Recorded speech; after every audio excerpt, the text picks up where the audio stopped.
안녕하세요. 사사이 사람 사는 이야기 오늘의 사연입니다. 안녕하세요. 저는 46살 나미연이라고 합니다. 요즘 여기저기 가보면 예쁘고 잘생긴 사람들이 참 많은 것 같아요. 사실 좋은 인물을 갖고 있다는 것은 사는 데 있어 유리하게 작용하는 것은 사실입니다. 인물이 특출나게 좋다면 그것으로도 사람들의 이목을 집중시킬 수도 있고 그것이 큰 부를 가져올 수도 있으니까요. 하지만 다들 알다시피 삶을 사는 데 있어서 외관이 전부가 아니죠. 저는 어리석게도 그것을 조금 늦게 깨달았습니다. 제 이야기를 해드릴게요. 저희 아버지는 제가 어릴 적 일찍 돌아가셨어요.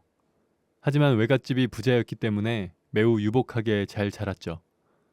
돌아가신 아버지는 그 시절 엄청난 미남이었는데 저는 운 좋게 아버지의 외모를 쏙 빼닮아서 어린 시절부터 굉장히 예뻤습니다.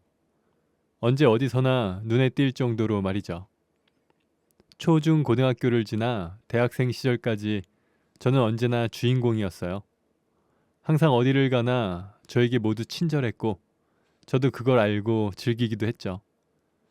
그런 저의 꿈은 아나운서였습니다. 주변에서 다들 기품이 있게 생겼다면서 아나운서 상이라고 항상 칭찬해 주었거든요.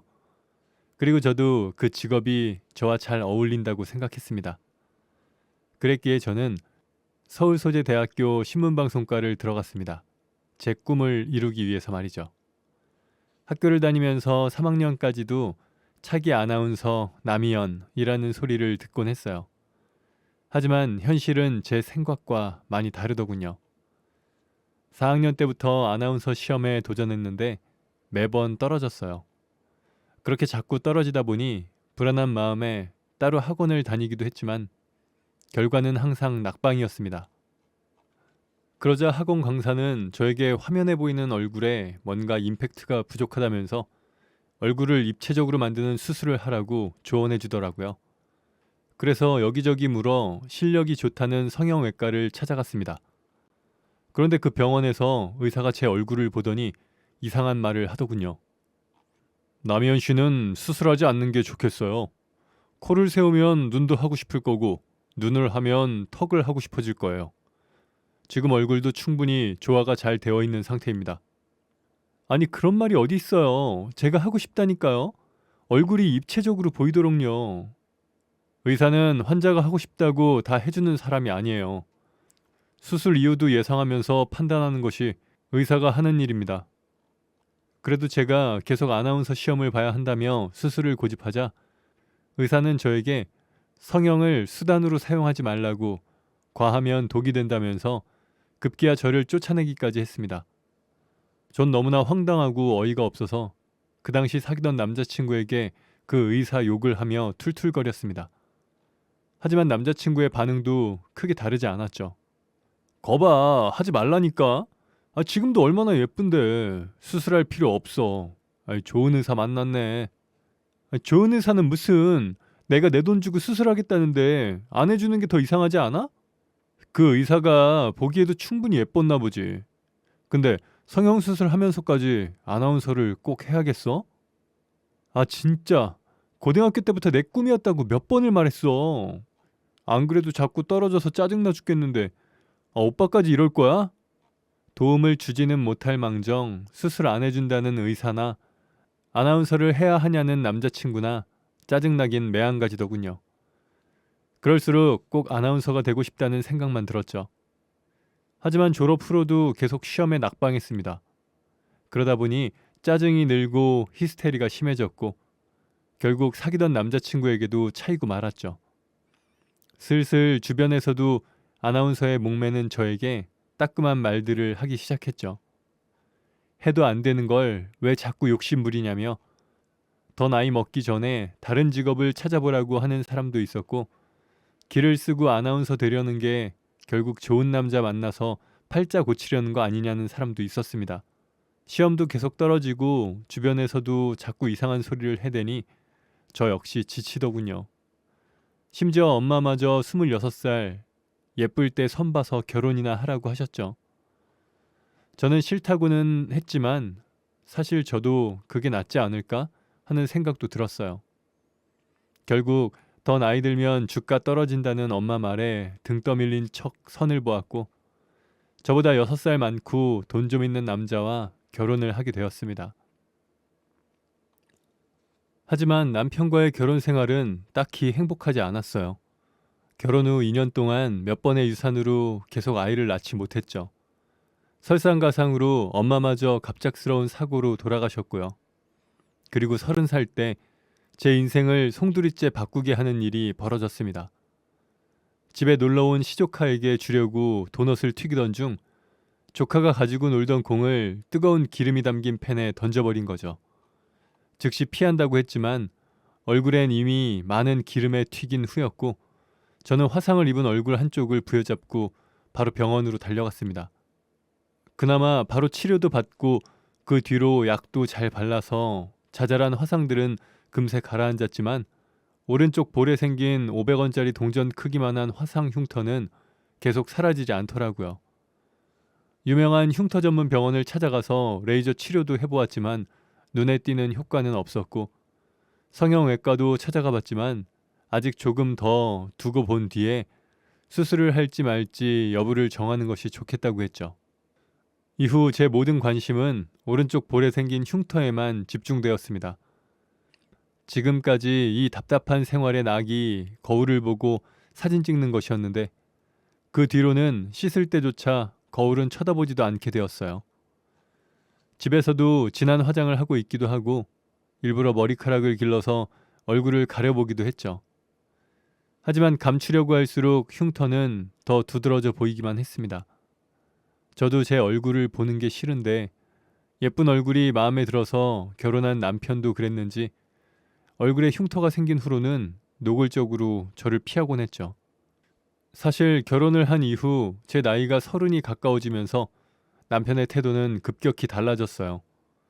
툭하면 짜증을 냈고 저를 보고 혼자 한숨을 쉬곤 했죠. 저는 화상 후에 더 심하게 차가워진 남편과의 관계를 어떻게든 회복시키고 싶어서 정말 열심히 노력했습니다. 하지만 얼굴에 난 상처처럼 쉽게 개선되지 않았죠. 이에 더해 시어머니도 저를 미워했어요. 사실 시댁에서는 결혼 전부터 저를 탐탁치 않아 했거든요. 얼굴만 예쁘고 별 볼 일 없는 아이라고 말입니다. 하지만 남편이 고집을 피워 결혼을 했는데 아이도 낳지 못하니 시어머니의 눈치는 나날이 심해져만 갔죠. 얼굴에 흉터가 생긴 뒤 어느 날 시댁에서 저녁을 먹고 설거지를 하고 있는데 거실에서 텔레비전을 보던 시어머니와 남편의 목소리가 들렸습니다. 제 이야기를 하는 것 같아 귀 기울여 들어보았는데 정말 해도 너무한 이야기를 하더라고요. 얘 선재야, 너 애기 안 가질 거니? 엄마 빨리 너 닮은 손주 보고 싶단 말이야. 아, 제 얼굴에 화상 생기고부터는 얼굴 보면 하기가 싫어. 소름이 확 끼친단 말이야. 아유, 거봐. 여자 얼굴 3년이라고 했지. 제대로 된 아이랑 결혼하라니까. 얼굴만 보고 좋다고 결혼하니까 그렇지. 얼굴은 금방 질린다고 했잖아. 외모 말고 다른 걸 봤어야지. 제가 부엌에 있음에도 불구하고 두 사람의 대화가 너무나 노골적이라 어이가 없을 지경이었는데 뒤에 하는 말들은 더 충격적이었습니다. 근데 진짜 쟤네 집이랑 우리 집이랑은 너무 안 맞는 것 같아. 쟤도 그래. 결혼하자마자 지 엄마 돌아가시고 애는 안 생기고 그나마 내세울 건 얼굴밖에 없는데 얼굴도 저리 되고 이제 볼 게 없잖아. 여자 얼굴 3년이라는 말이 딱 맞아. 엄마 말 잘 들을 걸 그랬어. 아이고. 그 대화를 듣고 남편은 이제 저에게 애정이라고는 눈꼽만큼도 없다는 걸 깨달았습니다. 결국 저는 이혼을 결심하게 되었고 32살에 남편과는 합의 이혼을 했죠. 그렇게 혼자가 된 저는 거의 고립 상태로 혼자 지냈습니다. 얼굴에 작은 흉터 하나 생긴 것이 뭐 그렇게까지 고립될 일이냐 하실 수도 있지만 지금까지 얼굴에 상당히 자신이 있었는데 그것 때문에 남편이 저에게 정이 떨어졌다는 소리를 듣고 이혼하게 되었으니 제 자존감은 바닥을 친 상태였어요. 사람들을 만나고 싶지 않았습니다. 얼굴에 커다란 흉터가 생기니 미녀에서 갑자기 괴물이 된 것 같은 느낌이었어요. 밖에 나가면 동경의 눈빛으로 저를 바라보던 사람들이 전부 흉측한 얼굴을 가진 여자라고 뒤에서 숙덕거리면서 손가락질 하는 것 같았죠.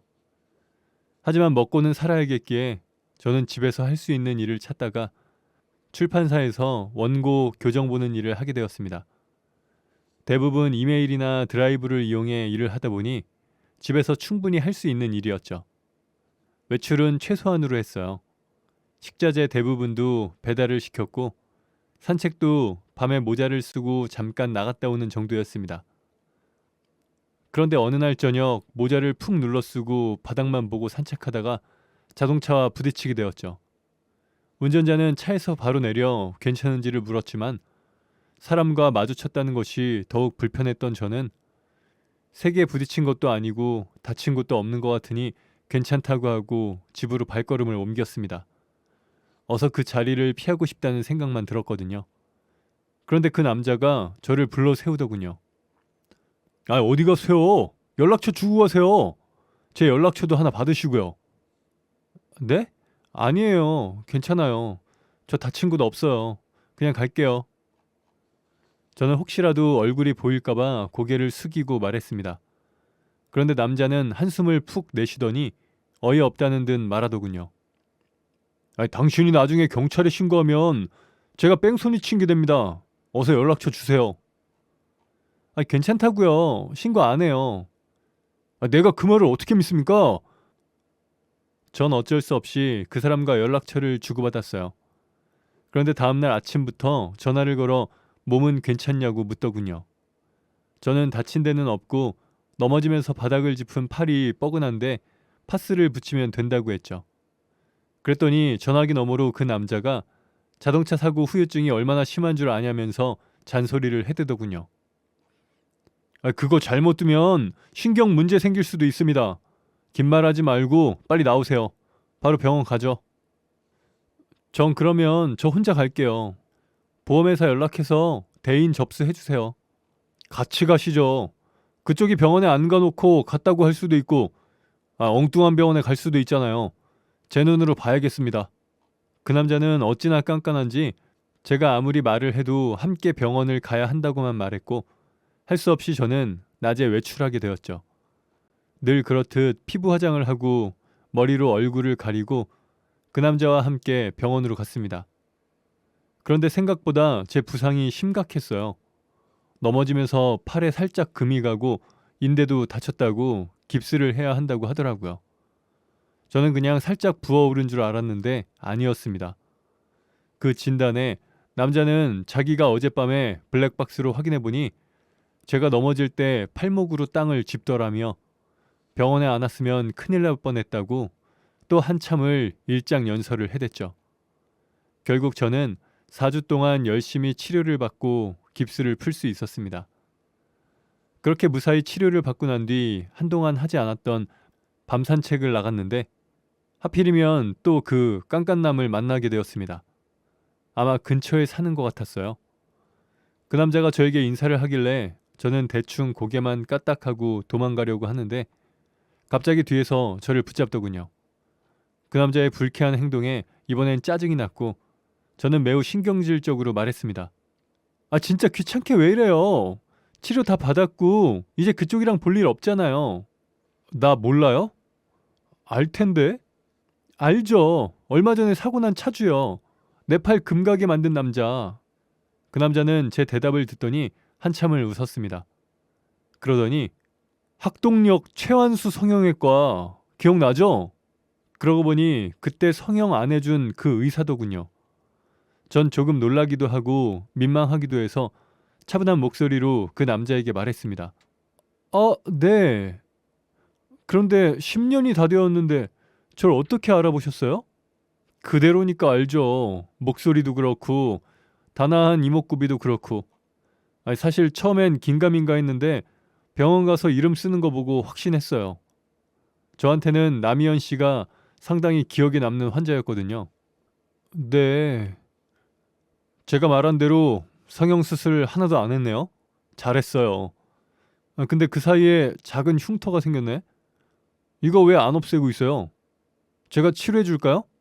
그 선생님의 말에 저는 또다시 작아지는 기분을 느꼈습니다. 그대로는요, 흉측해졌죠. 얼굴 믿고 까불다가 다 망친 것 같아요. 그러자 그 남자는 잠시 고개를 갸웃하더니 빙그레 웃으며 입을 열었습니다. 내가 그때 그랬죠. 성형을 수단으로 생각하지 말라고요. TV에 이목구비 또렷하게 나오려고 성형한 사람들 사실 일상에서 보면 엄청 이상해요. 성형 여러 번 한 연예인들 보면 부자연스러운 사람들 있잖아요. 그렇게 되는 거죠. 하지만 성형외과에 오는 사람들은 다 예뻐지려고 오는 사람들이잖아요. 제가 의아한 표정으로 묻자 그 남자는 진지하게 대답했습니다. 난 성형외과를 선택한 게 엄마 때문이었어요. 내가 어릴 때 엄마 손목에 큰 흉터가 생겼는데 그 뒤로 한여름에도 반팔을 입지 않으시더라고요. 항상 옷소매를 길게 늘어뜨리는데 온 신경이 집중되어 있었죠. 다른 것보다 엄마 손목을 가리는 게 1번이 된 거예요. 그러다 보니 성격이 변하더라고요. 많이 예민해지고. 그 흉터만 없으면 예전에 엄마가 될 것 같았어요. 그래서 성형외과를 선택한 거였죠. 잠시 숨을 고르는 듯한 남자는 이번엔 왠지 모를 슬픈 표정을 지으며 계속 말을 이어나갔습니다. 그런데 요즘 성형을 보면 좀 걱정되는 부분이 있어요. 성형을 단지 미용으로 생각하는 사람들이 참 많더라고요. 성형이라는 것도 치료인데 목적을 이루기 위한 편법 같은 걸로 악용되는 게 싫어요. 그래서 병원이 잘 안 되는 걸 수도 있지만요. 사실 웬만큼 못생긴 사람 아니면 다 괜찮다고 성형 안 해준다고 하고 돌려보내거든요. 그날 그 남자와 잠시 이야기를 하면서 느낀 점은 이분은 한결같구나 하는 생각이었습니다. 그리고 오래전 그 선생님에게 화가 났던 저는 이번엔 선생님의 말을 알 것도 같았죠. 그날 이후로도 산책을 하다가 선생님을 종종 마주쳤고 자연스럽게 이런저런 이야기도 주고받았습니다. 사실 선생님은 제 얼굴의 흉터를 별로 개의치 않아 하는 것 같아서 왠지 모르게 편했어요. 그렇게 저희는 서로 개인사를 풀어놓을 정도로 친해졌죠. 그런데 알고 보니 선생님도 이혼을 했더군요. 돈 잘 버는 성형외과 의사인 줄 알았는데 결혼하고 보니 돈을 못 버는 걸 알고 이혼하자고 하더라고요.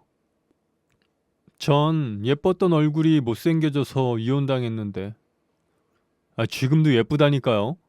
그리고 이런 흉터는 성형해준다고요. 그 말에 저는 진짜 없애는 게 가능하냐고 물었습니다. 유명한 상처치료 전문 병원에도 가보았는데 제대로 없애주지는 못했다고 하면서요. 선생님은 자세한 설명은 병원에서 해주겠다며 와보라고 했고 전 다음날 그의 병원으로 갔습니다. 한참 동안 제 상처를 요리조리 들여다보던 선생님은 저에게 큰 희망을 주었죠. 완벽히 없어지지는 않아요. 그래도 수술하고 관리 좀 더 하면 많이 나아질 거예요. 우선 피부결은 수술을 해야 하고 이후에는 관리하면서 색이 옅어지게 하는 거죠. 뿅 하고 마법처럼 나아지는 건 아니니까 시간 길게 잡고요. 알았죠? 그래도 몇 달 지나면 화장으로 커버 가능할 거예요. 한동안 그의 말대로 꾸준히 치료를 받으니 평생 없어지지 않을 것 같던 흉터가 정말로 점점 나아지더군요. 그리고 저는 그 과정에서 지금까지 써온 일기를 에세이 형식으로 바꾸어 원고 교정을 봐주던 출판사에 투고했습니다. 주제는 건방져 썼던 예쁜 나에 대한 이야기였죠. 사실 판매를 하겠다기보다는 그냥 기록으로 남겨두고 싶었던 거였어요. 혹시라도 또 거만해지거나 나태해지는 나를 발견했을 때 다시 보기 위해서 말이죠. 그런데 출판사에서 원고가 괜찮다면서 조금만 판매를 해보자고 연락이 왔습니다. 그렇게 계약을 하게 되었고 제 책이 서점에 나오게 되었죠. 출판 후 눈에 띄는 판매고는 없었지만 의외의 곳들에서 연락이 오더군요. 그중 하나가 제 책을 기반으로 강연을 해달라는 거였어요. 그 요청에 사람들 앞에 서고 싶었던 옛날 꿈이 생각났고 저는 흔쾌히 그 요청을 수락했습니다. 그런데 생각보다 반응이 괜찮아서 그 뒤로도 몇 번의 강연을 하게 되었고 나름 유명인사가 되었죠. 그렇게 3년 정도의 시간이 흘렀을 때 어떻게 알았는지 전 남편이 연락을 해왔어요. 아마 돌아다니는 강연 영상을 본 듯했죠. 아, 요즘 잘 나가더라. 얼굴 흉터도 없어졌던데 어떻게 한 거야? 아, 예전엔 치료 안 하고 그냥 두더니 진작하지 그랬어. 오랜만에 밥 한 끼 할까? 우리가 못 볼 이유는 없잖아. 몇 년 만에 전화를 걸어 능글맞은 말만 하는 전 남편에게 소름이 끼쳤지만 딱히 밥 한 끼 못할 이유는 없다는 생각이 들었어요. 그래서 알겠다며 만나자 하고는 전화를 끊었죠. 잠시 후 전 남편은 유명 레스토랑 주소를 문자로 보내왔습니다.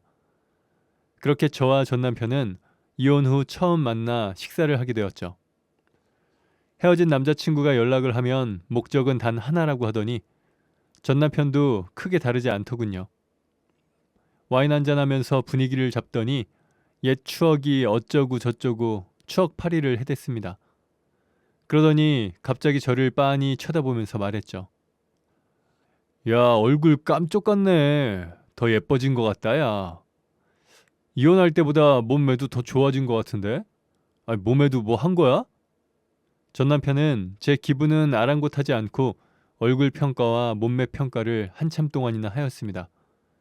어떻게 들으면 예쁘다, 몸매 좋다, 칭찬하는 것들이었지만 저는 희롱당하는 것 같고 기분이 너무 더러웠죠. 그러더니 급기야 그 선을 넘는 말을 하고야 말더군요. 오랜만에 오늘 밤은 둘이 있을까? 손에 쥐고 있던 와인잔을 전 남편 얼굴에 부어버리고 싶을 때쯤 갑자기 전 남편 이름을 부르면서 어떤 여자가 나타났습니다. 윤선재! 그 사람은 바로 전 남편이 세 번째로 결혼한 여자였죠.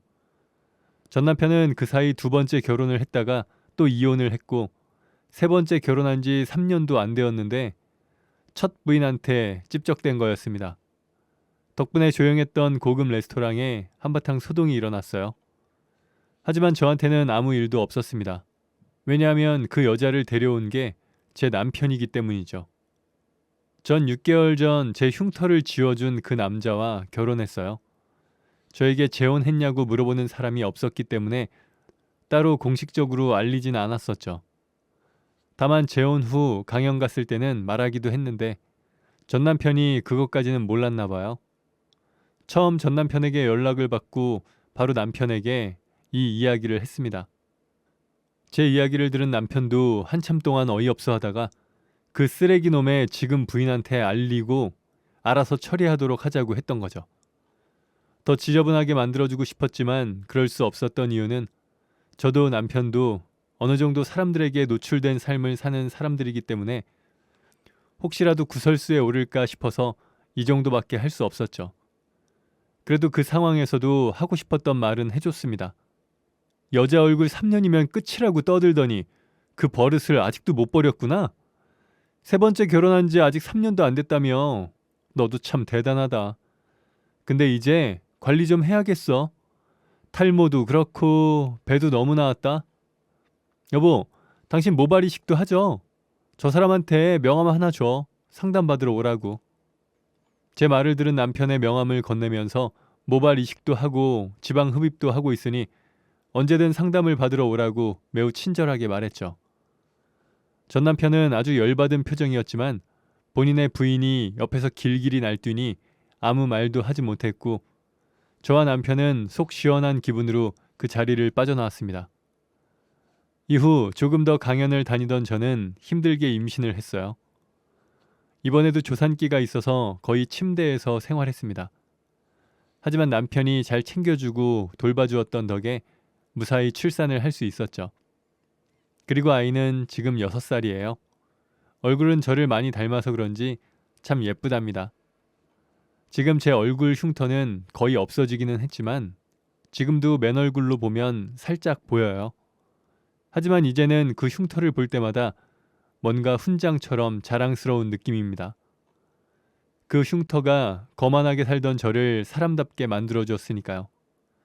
곱상한 외모를 믿고 설치고 다니던 시절도 있었습니다. 그런데 얼굴에 상처가 생겼더니 아무것도 할 수가 없더군요. 그 상처를 통해 사람은 내실을 채워야 하는 게 우선이라는 걸 이제는 확실히 깨닫게 되었습니다. 물론 여전히 외모가 빼어난 것은 사는데 좋은 여러 가지로 도움이 되는 건 맞다고 생각해요. 사람들과 만날 때 첫인상에서 큰 호감을 주니까요. 그런데 제가 살아보니 사람이 정말 얼굴만 보고 사는 건 아니더라고요. 대화도 하고 감정도 공유하며 사는데 그럴 때 나오는 건 외모가 아니라 그 사람이 가진 기품과 지식이라는 것을 깨달았습니다. 그래서 제 아이는 저의 어렸을 때와는 다르게 기품 있고 겸손하며 당당한 사람으로 키우겠다고 매일같이 다짐하고 있습니다. 꼭 그렇게 할 거예요. 제 이야기를 들어주셔서 감사합니다. 네, 오늘 사연은 여기까지입니다. 채널 구독과 좋아요, 알람 설정 부탁드립니다. 감사합니다.